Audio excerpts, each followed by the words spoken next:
Hey guys, welcome. Good morning. Frank Victorine here. Um, I'd just like to start to talk a little bit about the book that I had written here previously. It looks like some people are actually buying that thing, so that's kind of exciting.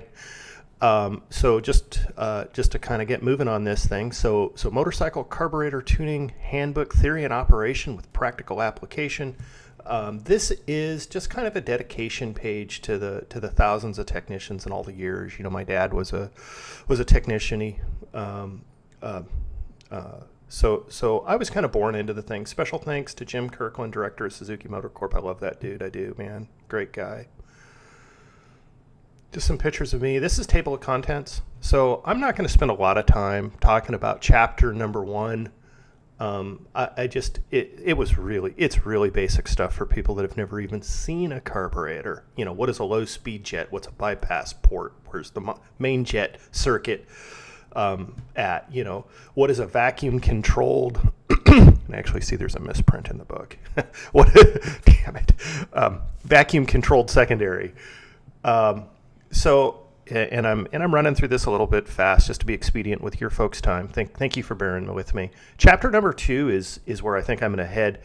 We're going to talk about pressure differentials. We're going to talk about the Venturi effect. We're going to talk about and I don't know that I'll get to carburetor sizing. When I look at just pressure differential and Venturi effect, I think we could spend 30 minutes just on that one concept. And once you kind of understand this, it leads into how vacuum secondaries work. You really can't even understand how a vacuum secondary works without understanding these initial concepts. So that's where we're headed. I'm just going to cruise through this thing here, get to chapter number, and as you can see, there's a mountain of content built into this thing. Chapter number 2, theory and operation of carburation. And that the first one starts to talk about pressure differentials, things to understand about carburetors. Well, the number one, and we're going to cover this, carburetors do not work on vacuum. And I'm sure some folks are thinking, what are you talking about? Carburetors don't work on vacuum, right? This is the Venturi effect. This concept is so 18th century Italian physicist, go Italians, Copiani, Battista Venturi, right? Trying to figure out if I actually pronounced that all correctly. Probably not. Anyhow, I'm going to pull up. So from here, I'm going to go ahead and pull up Blender 2D animation. I'm going to use my writing tablet, and I'm going to talk a little bit about how this, and I'm actually thinking I'm going to start right here, how airplanes work. It's like...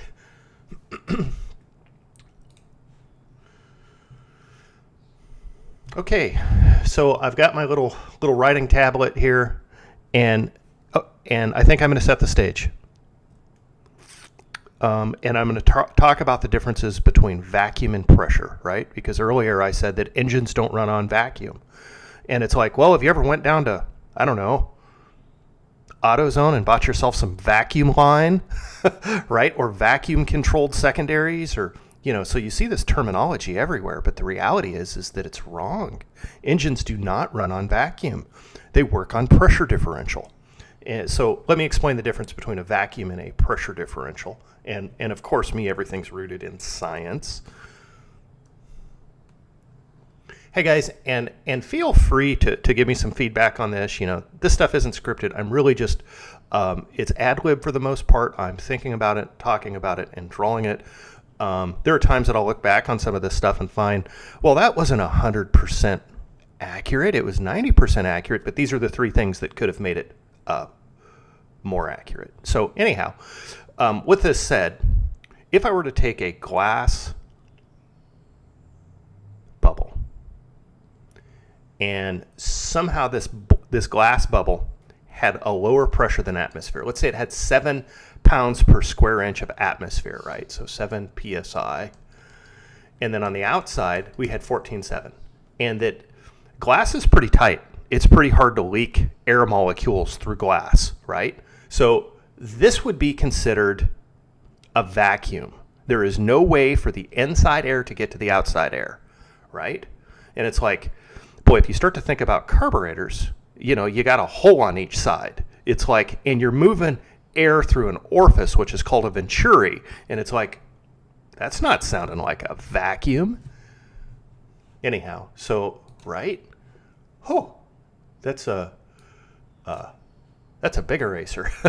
So if I were to shoot a hole in this thing, depending on, and that would be a really big hole, depending on the size of the hole, what the pressure differential is, you could actually calculate, assuming that it's air, you could calculate the amount of time that it would take for this outside pressure to fill this inside pressure and equalize the two pressures. So when you have a situation like this where you have a difference in pressure and therefore you have movement, that is in the realm of a pressure differential. It is not a vacuum.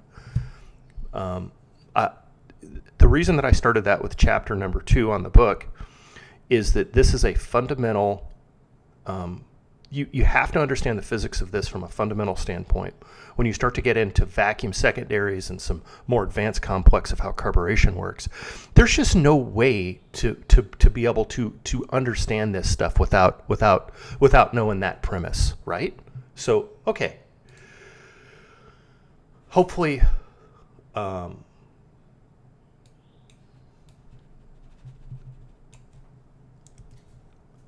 hopefully that made sense.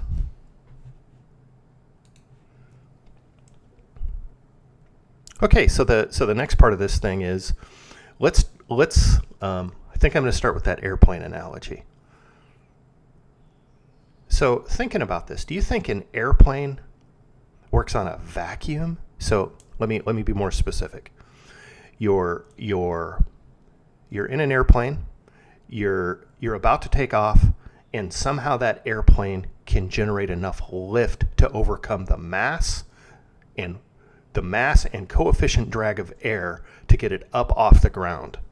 And that my question would be, do you think that a vacuum is sucking the plane up? Or do you think that maybe this works on some other premise? Because the reality is, Venturi's law explains how lift occurs in an airplane very well, and that you can't get there, under the idea of a vacuum. It sucked it up. It sucked it into air. Anyhow, so let's talk about an airplane wing here for a minute. It's flat on the bottom. It's kind of round on the top.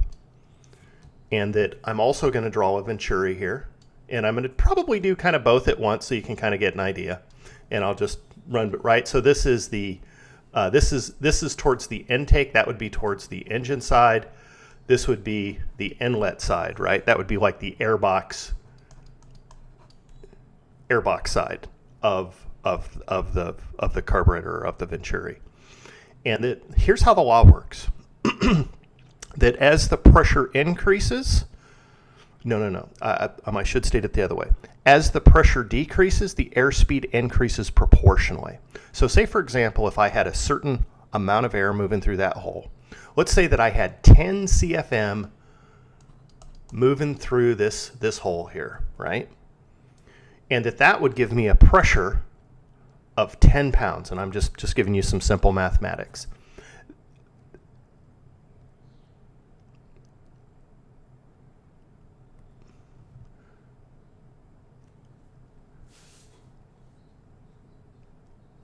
That if I double the airspeed, you end up with half the pressure.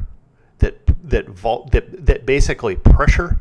So if you think about this, that if this is at 10 psi, we have some movement. If this is and this will be fairly counterintuitive to a lot of folks. If it's at 5 psi, right, we have twice the movement. So pressure and movement are inversely proportional to each other according to Venturi's law, which at this point I'd say it's a pretty well established law. I don't think there's going to be any physics that are, I don't know, wormhole theory or something that counter this.